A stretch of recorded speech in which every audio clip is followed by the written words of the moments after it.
Jamaah salat Jumat yang dirahmati Allah, kami akan bacakan laporan keuangan Yayasan Masjid Palembang Jumat tanggal 27 Zulqa'dah 1444 Hijriah, 16 Juni 2023 Masehi. Saldo kas tanggal 7 Juni 2023 8.783.422 rupiah. Penerimaan kas tanggal 8 sampai dengan 14 Juni 2023 29.258.000 rupiah. Hasil kota amal Jumat dan rawatib 24.117.600 rupiah. Tarik tunai tabungan pendidikan Yayasan Masjid Agung 10 juta rupiah. Jumlah penerimaan kas 72.159.022 rupiah. Pengeluaran kas tanggal 8 sampai dengan 14 Juni 2023 59.784.733 rupiah. Jumlah saldo kas tanggal 14 Juni 2023 12.374.289 rupiah. Tabungan Yayasan Masjid Agung di bank operasional yayasan 393.190.300 rupiah. Pembangunan 22.949.884 rupiah. Pendidikan 15.932.103 rupiah.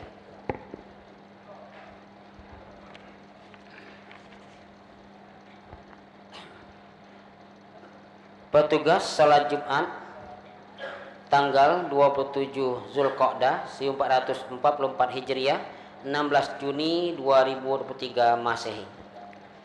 Khatib Ustadz Sulaiman Muhammad Nur MA.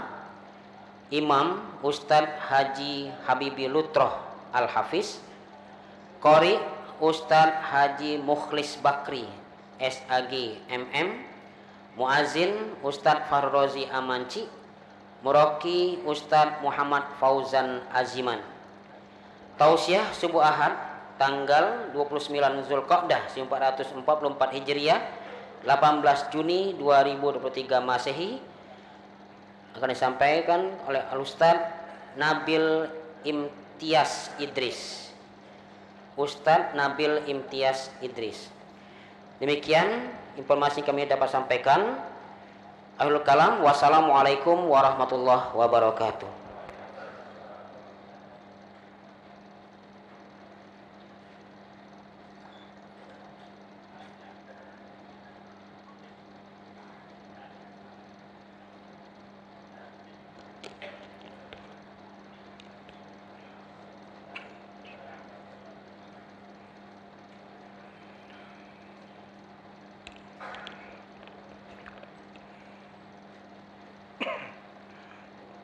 أعوذ بالله من الشيطان الرجيم.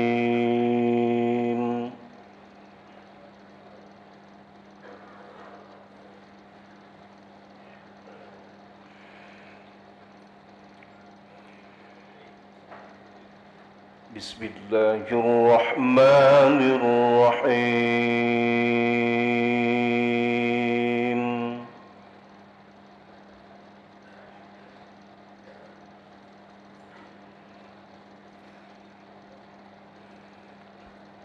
أفرأيتم النار التي تورون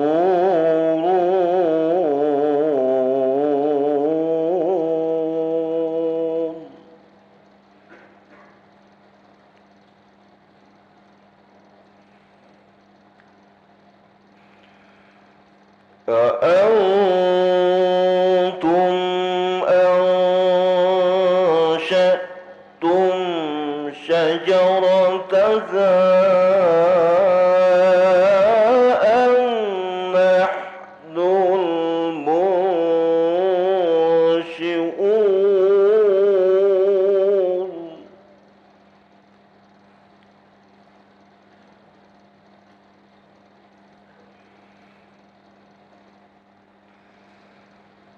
نحن جعلناها تذكرة ومتاعا للمقوين.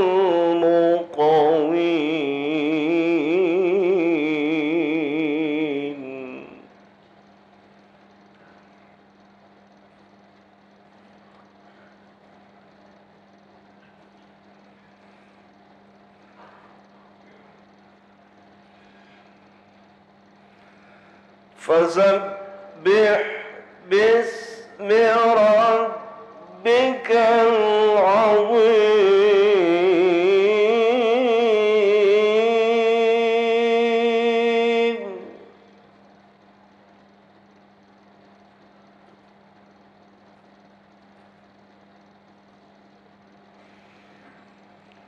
فلا أقسم بواقع النجوم.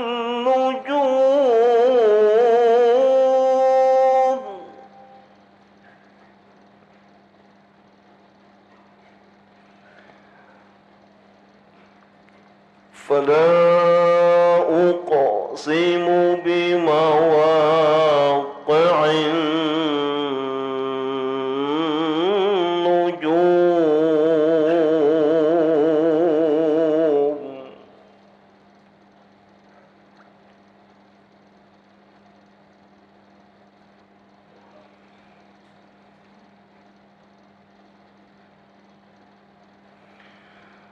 وإنه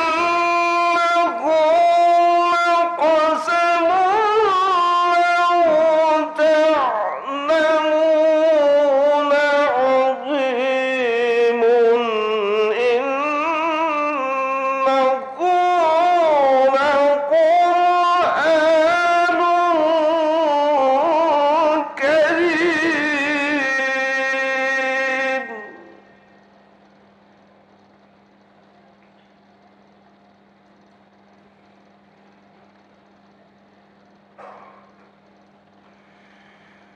وإنه لقسم لو تعلمون عظيم. إنه لقرآن كريم.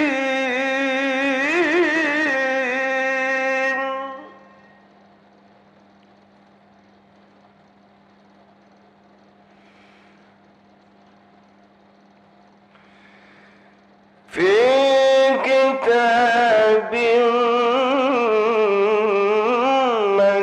مكنون لا يمسه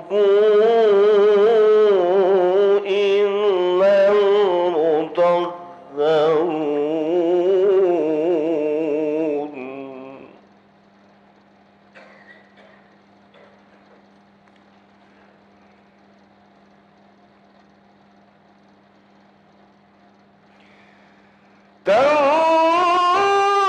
تنزيل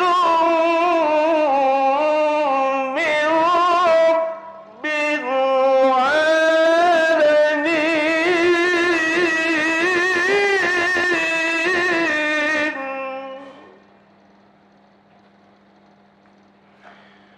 أفبهذا الحديث أنتم مدهنون.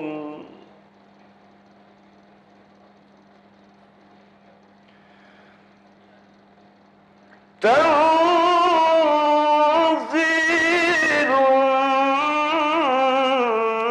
من رب العالمين.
وتجعلون رزقكم أنكم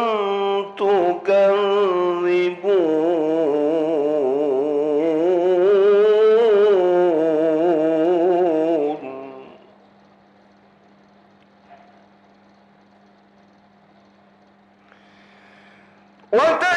وتجعلون رزقكم أنكم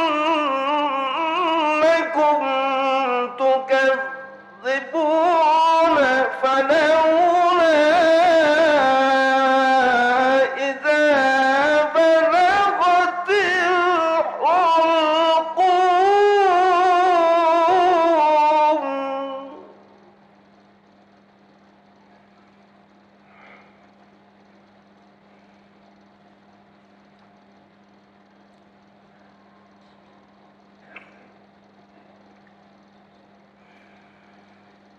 فلولا إذا بلغت الحلقوم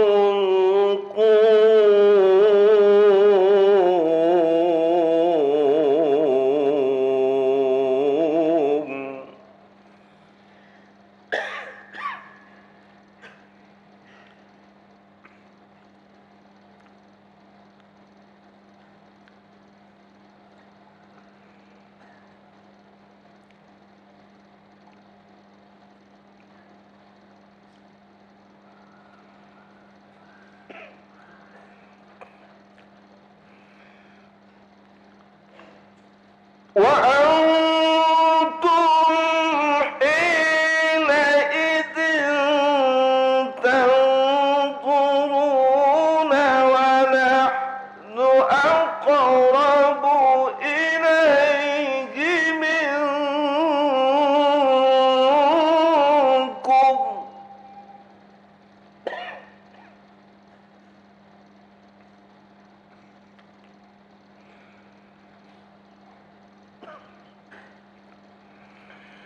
ونحن أقرب إليه منكم ولكن لا تبصرون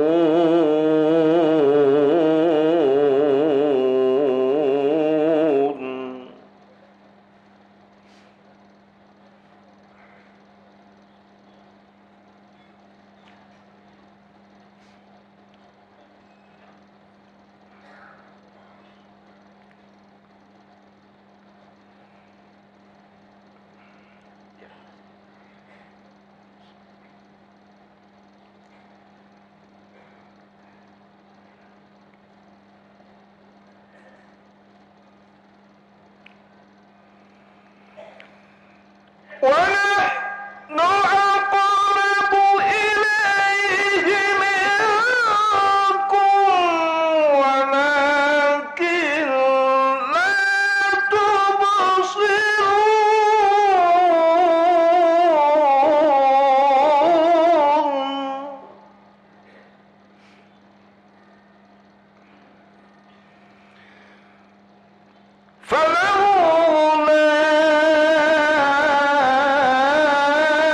إن كنتم غير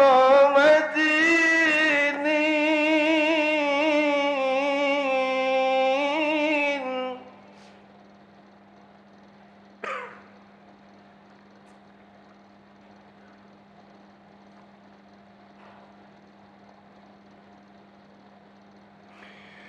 فلولا إن كنتم غير مدينين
فسلام لك من أصحاب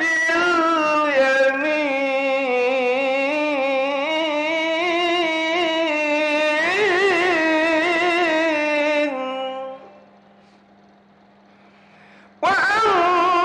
وأما إن كان من المكذبين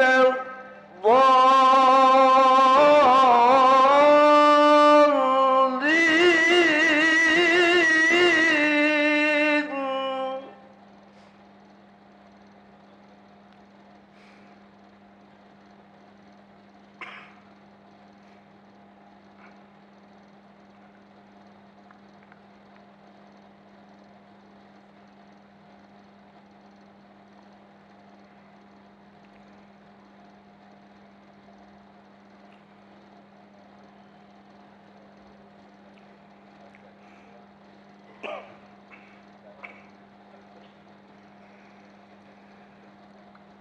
فنزل من حميم وتصلية جحيم إن هذا لهو حق اليقين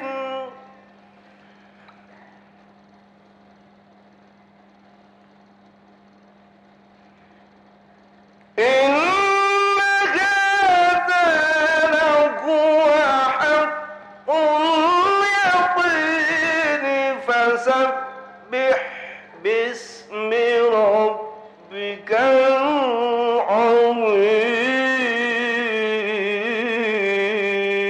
العظيم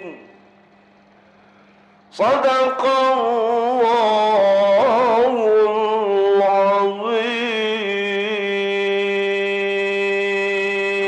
العظيم.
أكبر أشهد أن لا إله إلا الله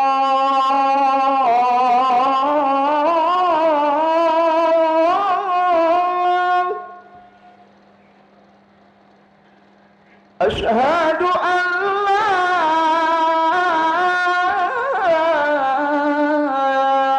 إله إلا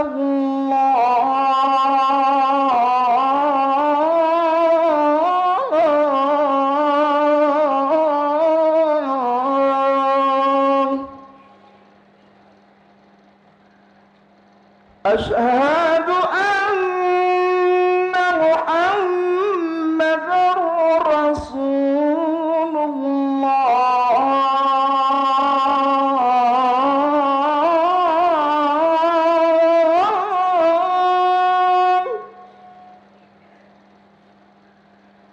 أشهد أن محمدًا رسول الله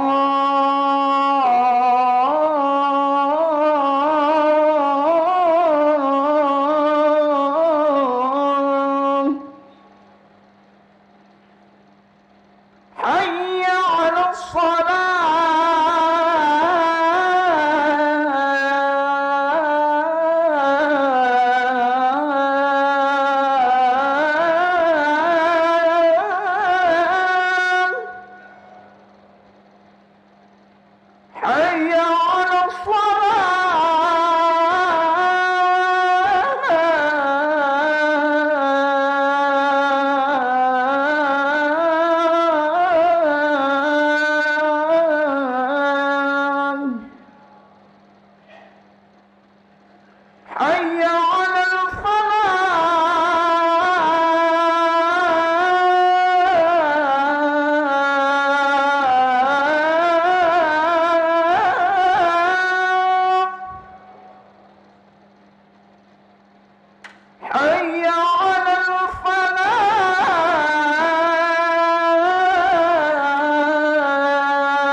Assalamualaikum warahmatullahi wabarakatuh. Kaum muslimin jamaah salat Jumat Masjid Agung yang dirahmati oleh Allah Subhanahu wa taala. Sebentar lagi khatib akan menaik mimbar dan membacakan kedua khutbahnya.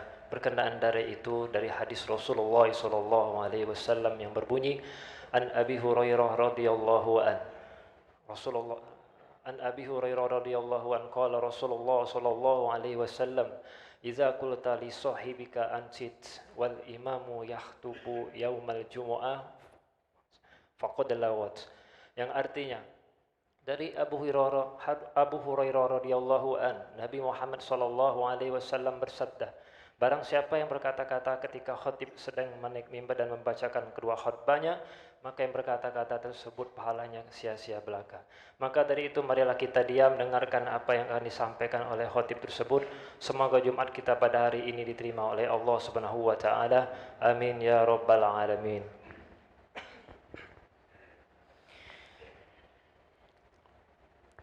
Inna Allah wa malaikatahu yusalluna 'alan nabi ya ayyuhallazina amanu sallu 'alaihi wa sallimu taslima.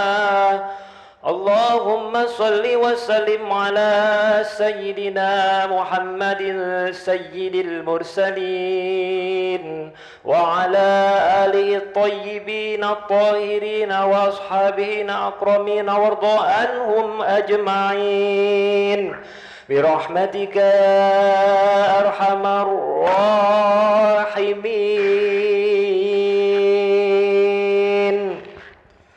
Assalamualaikum warahmatullahi wabarakatuh. Allahu akbar, Allahu akbar, Allahu akbar, Allahu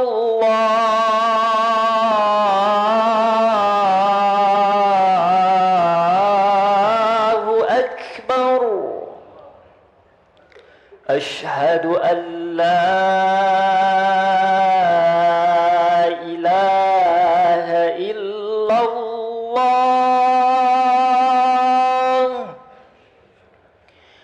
أشهد أن لا إله إلا الله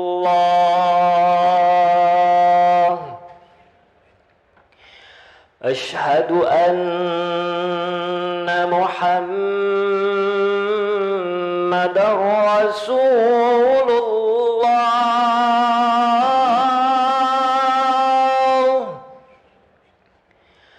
أشهد أن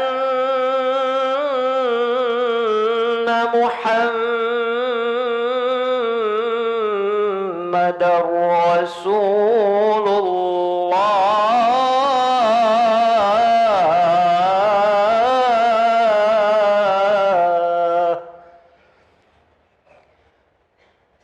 حي على الصلاة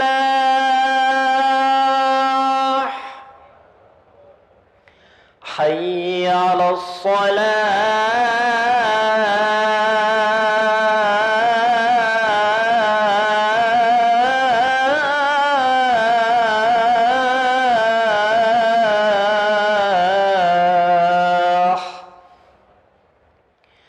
حي على الفلاح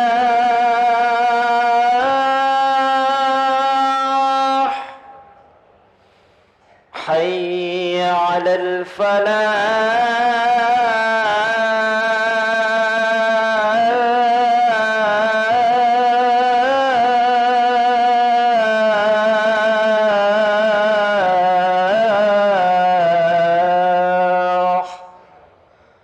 الله أكبر، الله أكبر، لا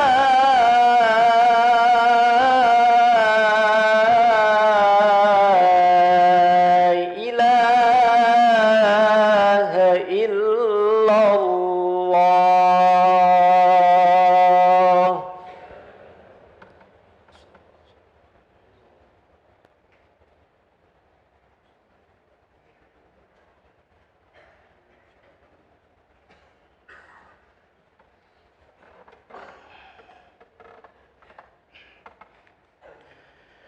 Alhamdulillah. Alhamdulillahi man ata'ahu wattaqa wa khadhala amrahu wa asa. Ashhadu an la ilaha illallah wahdahu la syarika lah. Wa ashhadu anna sayyidana Muhammadan abduhu wa rasuluh. La nabiyya wa la rasula ba'dah. Allahumma salli wa sallim وبارك على سيدنا محمد النبي المصطفى وعلى آله وصحبه ومن والاه أما بعد فيا عباد الله أوصيكم وإياي بتقوى الله اتقوا الله حق تقاته ولا تموتن إلا وأنتم مسلمون. فقال الله سبحانه وتعالى في كتابه التنزيل أعوذ بالله من الشيطان الرجيم يا أيها الذين آمنوا اتقوا الله حق تقاته ولا تموتن إلا وأنتم مسلمون. Ma'asyiral hadirin, jemaah Jumat yang dimuliakan Allah, Nabi sallallahu alaihi wa alihi wasallam di dalam salah satu hadis mengingatkan kepada kita semua, an ibni Abdullah radhiyallahu anhu qala an-nabiy sallallahu alaihi wa alihi wasallam ni'matani maghbunun bihima katsirun minan nas as-sihhatu wal faragh, rawahul Bukhari. Ada dua nikmat yang sering dilupakan oleh kebanyakan umat manusia. Nikmat tersebut adalah nikmat sehat dan nikmat waktu luang. Alhamdulillah, kita yang hadir di dalam masjid ini adalah manusia-manusia yang mendapatkan kedua nikmat tersebut. Allah berikan kepada kita nikmat kesehatan yang luar biasa, dan Allah berikan kepada kita nikmat waktu luang. Hadir, berkumpul, bersilaturahmi kita di majlis Jumat yang mulia ini. Salawat beserta salam selalu kita haturkan atas junjungan alam baginda Nabi Muhammad sallallahu alaihi wa alihi wasallam. Ma'asyiral hadirin, jemaah Jumat yang dimuliakan Allah, izinkan Al-Fakir melalui mimbar Jumat yang mulia ini berwasiat untuk diri Al-Fakir dan mengajak jemaah sekalian, mari terus kita tingkatkan ketakwaan kita kepada Allah. Semoga dengan ketakwaan kita kepada Allah, kita akan mendapatkan kebahagiaan dunia dan akhirat. Ma'asyiral hadirin, jemaah Jumat yang dimuliakan Allah, setelah peperangan Uhud selesai, Nabi sallallahu alaihi wa alihi wasallam memerintahkan kepada beberapa sahabat untuk menyisir dan mencari apakah masih ada para sahabat yang terluka dan atau wafat di padang Uhud. Mendengar hal tersebut, Sayyidina Umar radhiyallahu an mengajak para sahabat yang lain menyisiri dan mencari masih adakah sahabat Nabi yang tertinggal. Sayyidina Umar dan para sahabat menyisiri bukit Uhud dan mereka mencari apakah masih ada sahabat yang tersisa. Pada saat Sayyidina Umar dan para sahabat menyisiri padang Uhud, terdengar dari kejauhan teriakan kesakitan. Ada yang merintih dan ada yang meminta tolong karena kehausan. Sayyidina Umar dan para sahabat kemudian mendatangi asal suara tersebut. Setelah dicari, akhirnya Sayyidina Umar dan para sahabat bertemu dengan asal suara tadi. Pada saat Sayyidina Umar bertemu dengan asal suara tersebut, benar kiranya yang berteriak kesakitan, berteriak meminta tolong di padang Uhud adalah salah seorang sahabat. Tubuhnya sudah penuh dengan luka, badannya dipenuhi oleh anak panah. Para sahabat kemudian melihat Sayyidina Umar merapat. Sayyidina Umar mendekat sahabat tersebut. Sahabat tersebut meminta air karena kehausan di padang Uhud. Sayyidina Umar memerintahkan sahabat yang lainnya untuk mencari air. Setelah air didapatkan, Sayyidina Umar radhiyallahu an kemudian menuangkan air tersebut ke sahabat tadi. Pada saat air tersebut akan dimasukkan ke mulutnya, maka sahabat tadi dan Sayyidina Umar mendengar teriakan yang lain, teriakan yang juga kesakitan, teriakan yang meminta tolong di padang Uhud karena kehausan. Pada saat yang bersamaan, sahabat yang pertama ini langsung menutup mulutnya erat-erat, seraya memberikan isyarat dari matanya agar Sayyidina Umar radhiyallahu an dan para sahabat memberikan pertolongan dan memberikan air tersebut kepada orang yang lebih memerlukan. Sayyidina Umar langsung berlari mencari asal suara yang kedua. Sayyidina Umar dan para sahabat terkejut karena asal suara yang kedua tadi ternyata juga dari seorang sahabat Nabi. Sahabat Nabi yang kedua ternyata lebih mengenaskan. Tangannya sudah terpisah dari tubuhnya. Tubuhnya sudah penuh dengan anak panah. Dengan terbata-bata sahabat tersebut meminta pertolongan dan meminta air karena kehausan. Sayyidina Umar segera memberikan air tersebut kepada sahabat yang kedua. Apa yang terjadi? Kembali pada saat air akan dimasukkan ke mulutnya, sahabat Nabi yang kedua ini dan Sayyidina Umar radhiyallahu an mendengar teriakan yang lebih lagi. Sayyidina Umar dan para sahabat mendengar teriakan kesakitan. Sayyidina Umar dan para sahabat mendengar teriakan meminta pertolongan. Sayyidina Umar langsung memberikan air tersebut kepada sahabat yang kedua. Kembali, sahabat yang kedua menutup mulutnya erat-erat, seraya mengisyaratkan dengan tangan telunjuknya agar Sayyidina Umar memberikan pertolongan, memberikan air tersebut kepada orang yang lebih memerlukan. Sayyidina Umar dan para sahabat kemudian mencari asal suara yang ketiga. Subhanallah, pada saat Sayyidina Umar mendekat, tubuh sahabat yang ketiga ini ternyata sudah tertumpuk dengan jenazah di atasnya. Sayyidina Umar dan para sahabat kemudian menyingkirkan semua jenazah. Allahu Akbar. Pada saat yang bersamaan, Sayyidina Umar radhiyallahu an dan para sahabat mendapatkan suara yang ketiga atau sahabat yang ketiga ini tadi ternyata lebih parah dari sahabat kedua dan pertama. Jika sahabat pertama hanya bersarang beberapa anak panah, sahabat yang kedua bahkan terpisah tangan kanannya.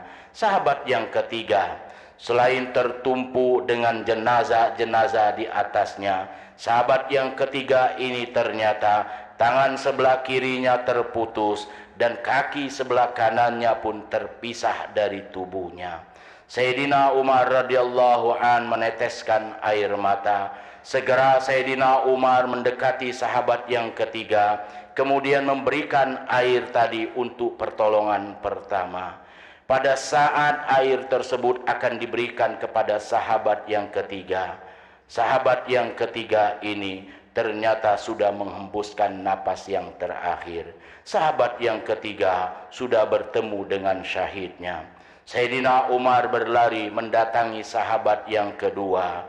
Pada saat Sayyidina Umar dan para sahabat mendatangi sahabat yang kedua, benar kiranya sahabat yang kedua juga sudah bertemu dengan syahidnya. Berlari Sayyidina Umar di padang Uhud mencari sahabat yang pertama, sahabat yang awalnya memberikan segelas air untuk sahabat yang kedua. juga didapatkan sahabat yang pertama sudah menutup mata dan bertemu dengan syahidnya. Ma'asyiral hadirin, jemaah Jumat yang dimuliakan Allah, inilah yang barangkali dipahami oleh Al-Imam Nawawi. Al-Imam Nawawi radhiyallahu an di dalam kitab Riyadhus Shalihin sengaja melampilkan riwayat ini seakan-akan Imam Nawawi ingin menjelaskan makna hakiki dari Islam yang sebenarnya. Kita barangkali selama ini memahami wala tamutunna illa wa antum muslimun, dan janganlah kalian semua mati kecuali kalian dalam keadaan Islam. Sayyidina Imam Nawawi seakan-akan ingin memberikan berita bahwa Islam dalam hadis tersebut, Islam dalam ayat tersebut, hakikatnya adalah mampu berbuat baik.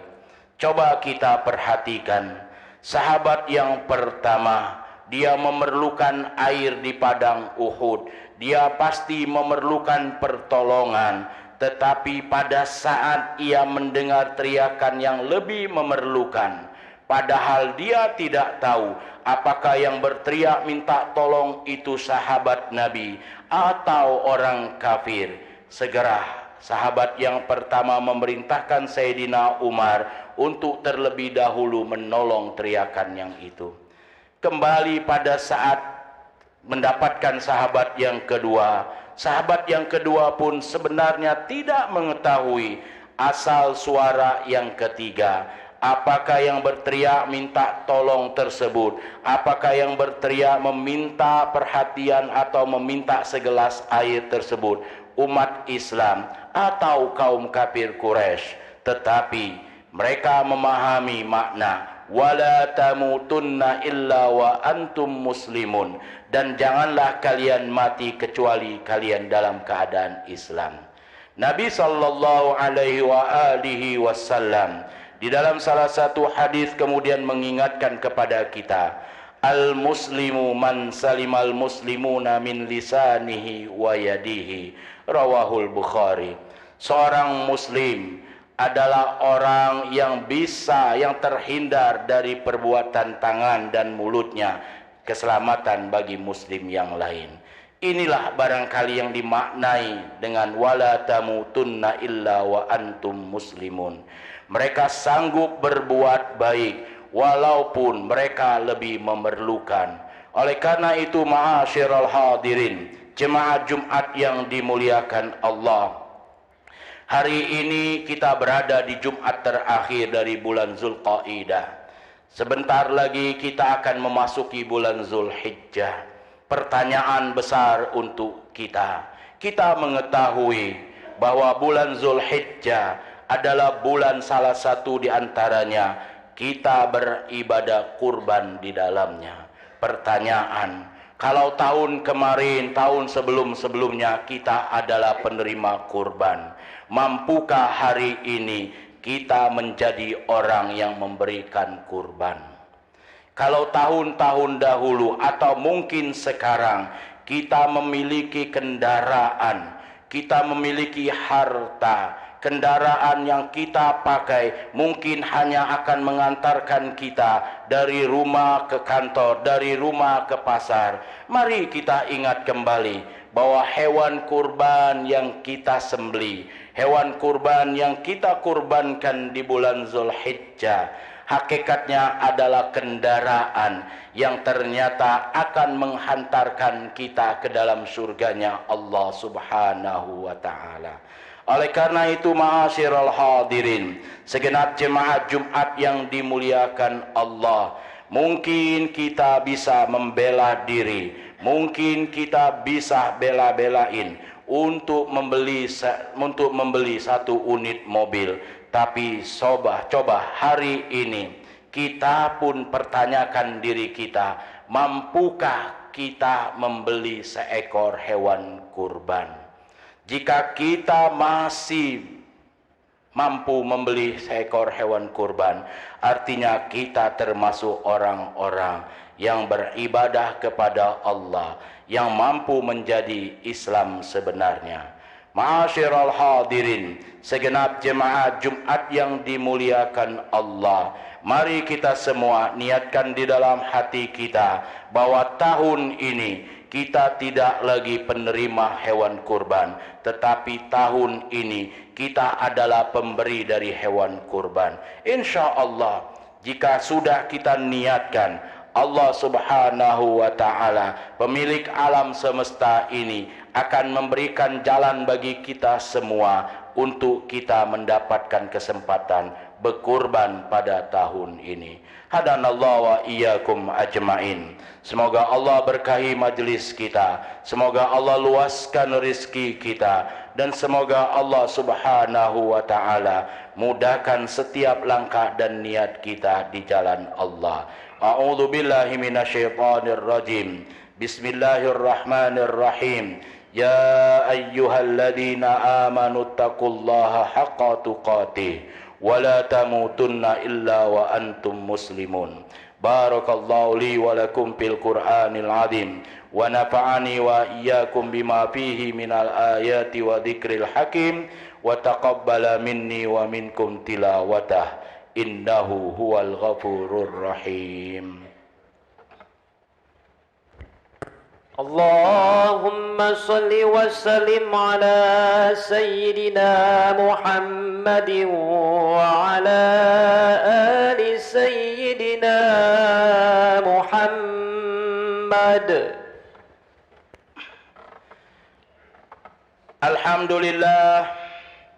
Alhamdulillahi Rabbil Alamin wa bihi nasta'in ala umurid dunya waddin. Ashhadu an la ilaha illallah al-malikul haqqul mubin wa ashhadu anna sayyidana Muhammadan abduhu wa rasuluh sadiqul wa'dil amin.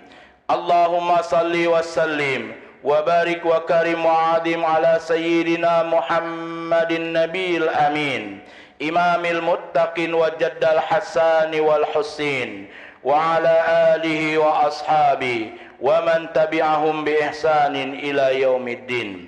Amma ba'du, fa ya ibadallah, usikum wa iyaya bitaqwallah. Ittaqullaha haqqa tuqatih wa la tamutunna illa wa antum muslimun. Wa'lamu anna Allah subhanahu wa ta'ala salla 'ala an-nabiy qadima. Faqala ta'ala inna allaha wa malaikatahu yusalluna 'alan nabi ya ayyuhalladzina amanu sallu 'alaihi wa sallimu taslima. Allahumma salli 'ala sayyidina Muhammad wa 'ala ali sayyidina Muhammad wardallahumma 'ala arba'ati khulafa'i rasyidin ساداتنا أبي بكر وعمر وعثمان وعلي وعلى بقية الصحابة أجمعين وعلينا معهم برحمتك يا أرحم الراحمين. اللهم اغفر للمسلمين والمسلمات والمؤمنين والمؤمنات الأحياء منهم والأموات إنك السميع قريب مجيب الدعوات وقاضي الحاجات. ربنا افتح بيننا وبين قومنا بالحق وأنت خير الفاتحين. ربنا آتنا في الدنيا حسنة وفي الآخرة حسنة وقنا عذاب النار. عباد الله، إن الله يأمر بالعدل والإحسان وإيتاء ذي القربى وينهى عن الفحشاء والمنكر والبغي يعظكم لعلكم تذكرون. فاذكروا الله العظيم يذكركم فاسألوه من فضله يؤتيكم ولذكر الله أكبر والله يعلم ما تصنعون. الله أكبر الله أكبر. أشهد أن لا إله إلا الله أشهد أن محمد رسول الله حي على الصلاة حي على الفلاح قد قامت الصلاة قد قامت الصلاة الله أكبر لا إله إلا الله. سيدنا محمد رسول الله صلى الله عليه وسلم استووا سووا فقوموا تمام الصلاة.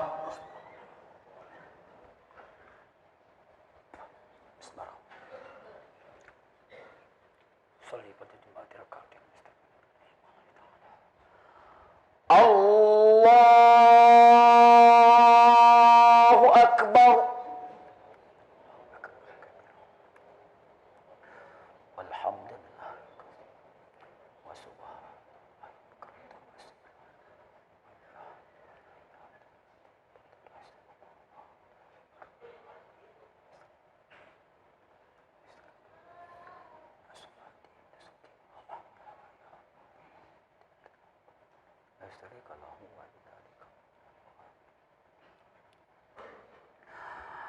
Bismillahirrahmanirrahim. Alhamdulillahi rabbil alamin. Ar-Rahmanir-Rahim. Maliki yaumiddin. Iyyaka na'budu wa iyyaka nasta'in. Ihdinas siratal mustaqim. Siratal ladzina an'amta 'alaihim ghairil maghdubi 'alaihim waladdallin. Amin.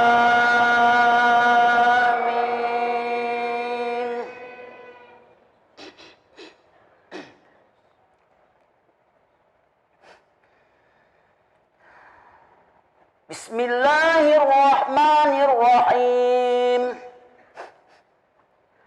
Ar-Rahmanu 'allamal Qur'ana khalaqal insana 'allamahul bayan. Asy-syamsu wal qamaru bihusbanin wan najmu wasy-syajaru yasjudan. Was-samaa'a rafa'aha wa wada'al mizana alla tatghaw fil mizan. Wa aqimul wazna bil qisti wa la tukhsirul mizan. Wal arda wada'aha lil anami fiha fakiyatun wan nakhlu dhatul akmam. Wal 'abdu dzul 'asfi war rayhan. Fabi'ayyi ala'i rabbikuma tukadziban.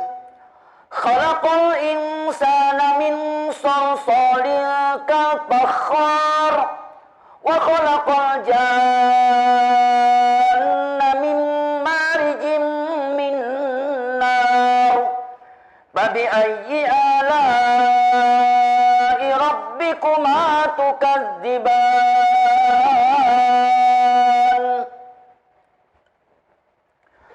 Allahu Akbar.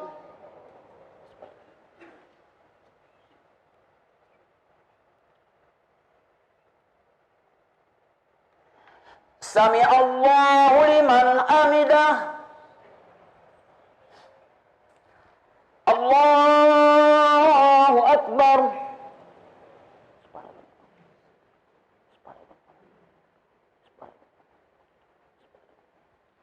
Allahu Akbar.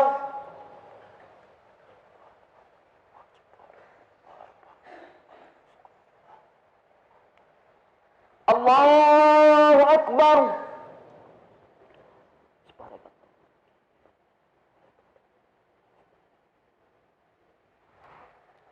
Allahu Akbar.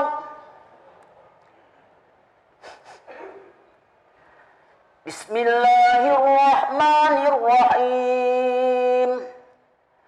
Alhamdulillahi rabbil alamin. الرحيم مالك يوم الدين إياك نعبد وإياك نستعين اهدنا الصراط المستقيم صراط الذين أنعمت عليهم غير المغضوب عليهم ولا الضالين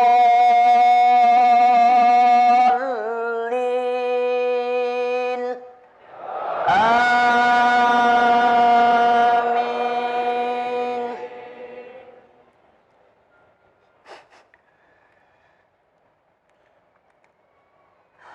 رب المشرقين ورب المغربين فبأي آلاء ربكما تكذبان مرج البحرين يلتقيان بينهما برزخ لا يبغيان فبأي آلاء ربكما تكذبان يخرج منهما اللؤلؤ والمرجان فبأي آلاء ربكما تكذبان وله الجوار المنشآت في البحر كالأعلام فبأي آلاء ربكما تكذبان كل من عليها فان ويبقى وجه ربك ذو الجلال والإكرام فبأي آلاء ربكما تكذبان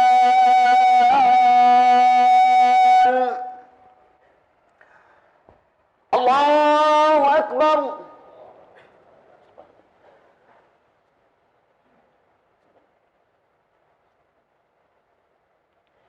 سمع الله لمن حمده. الله أكبر.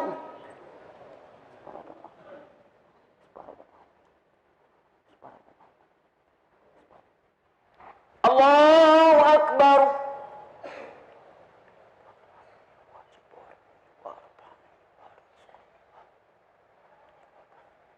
الله أكبر.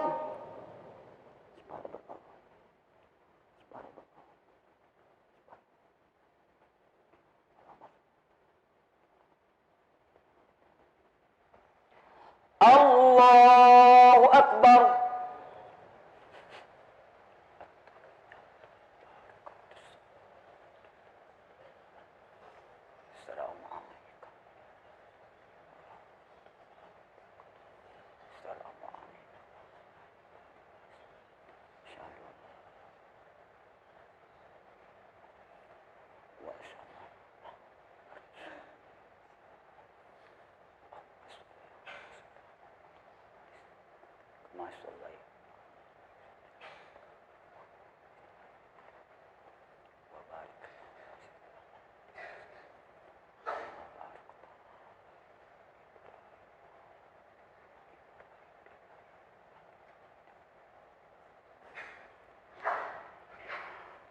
السلام عليكم ورحمة الله.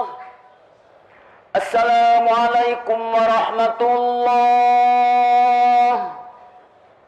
الحمد لله. استغفر الله. الفاتحة. إلى حضرة المصطفى سيدنا محمد صلى الله عليه وسلم. الفاتحة. أعوذ بالله من الشيطان الرجيم. بسم الله الرحمن الرحيم.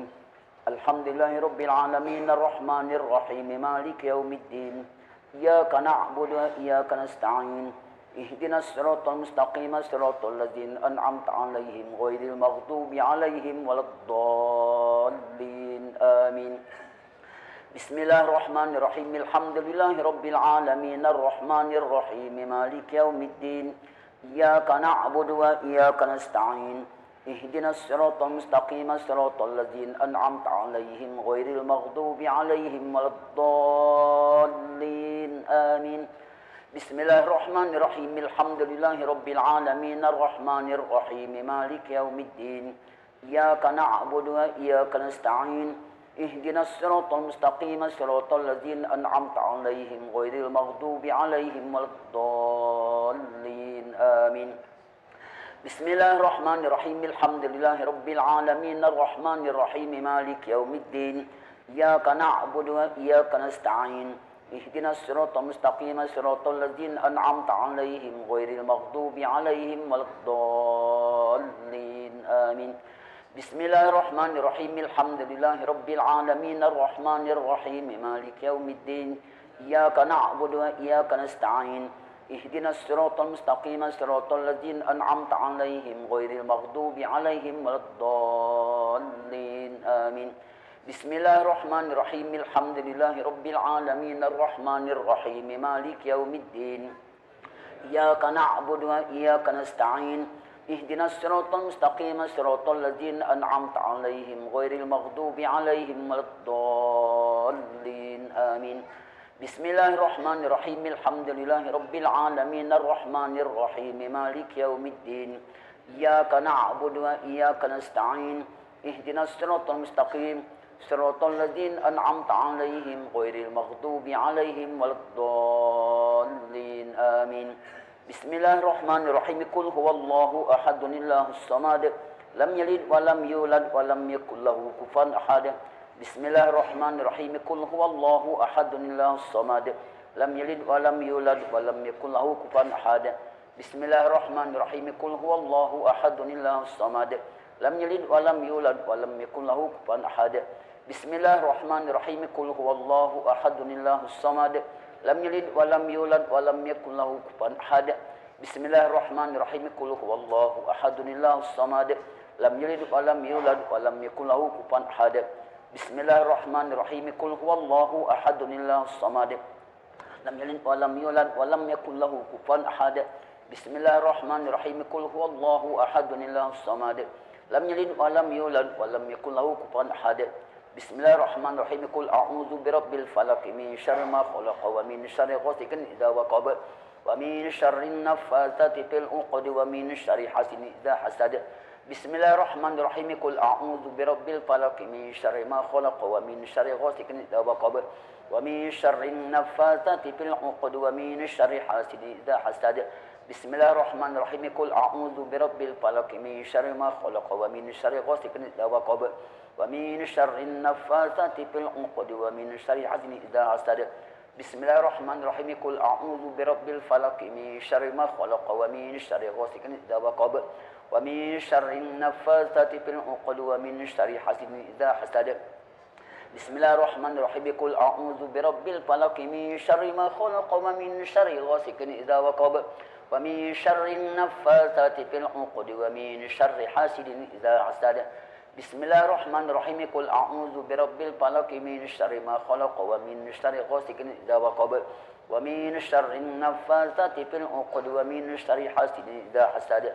بسم الله الرحمن الرحيم قل أعوذ برب الفلق من شر ما خلق ومن شر غاسق إذا وقب ومن شر النفاثات في العقد ومن شر حاسد إذا حسد. بسم الله الرحمن الرحيم قل أعوذ برب الناس مالك الناس إله الناس من شر الوسواس الخناس الذي يوسوس في صدور الناس من الجنة والناس. بسم الله الرحمن الرحيم قل أعوذ برب الناس مالك الناس إله الناس من شر الوسواس الخناس الذي يوسوس في صدور الناس من الجنة والناس. بسم الله الرحمن الرحيم قل أعوذ برب الناس مالك الناس إله الناس من شر الوسواس الخناس الذي يوسوس في صدور الناس من الجنة والناس. بسم الله الرحمن الرحيم قل أعوذ برب الناس مالك الناس إله الناس من شر الوسواس الخناس الذي يوسوس في صدور الناس من الجنة والناس. بسم الله الرحمن الرحيم قل أعوذ برب الناس مالك الناس إله الناس من شر الوسواس الخناس الذي يوسوس في صدور الناس من الجنة والناس. بسم الله الرحمن الرحيم قل أعوذ برب الناس مالك الناس إله الناس من شر الوسواس الخناس الذي يوسوس في صدور الناس من الجنة والناس. بسم الله الرحمن الرحيم قل أعوذ برب الناس مالك الناس إله الناس من شر الوسواس الخناس الذي يوسوس في صدور الناس من الجنة والناس. أعوذ بالله من الشيطان الرجيم. بسم الله الرحمن الرحيم الحمد لله رب العالمين حمد الشاكرين حمد الناعمين حمدا يوفي نعمه ويكافئ مزيده يا ربنا لك الحمد كما ينبغي لجلال وجهك الكريم وعظيم سلطانك اللهم صل على سيدنا محمد وعلى آل سيدنا محمد صلاة تنجينا بها من جميع الأهوال والآفات وتقضي لنا بها يا الله جميع الحاجات وتطهرنا بها من جميع السيئات وترفعنا بها عندك أعلى الدرجات وتبلغنا بها أقصى الغايات من جميع الخيرات في الحياة وبعد الممات إنك على كل شيء قدير اللهم يا غني يا حميد يا مبدئ يا معيد يا رحيم يا ودود أغننا بحلالك عن حرامك بطاعتك عن معصيتك وبفضلك عمن سواك اللهم يا غني يا حميد يا مبدئ يا معيد يا رحيم يا ودود أغننا بحلالك عن حرامك بطاعتك عن معصيتك وبفضلك عمن سواك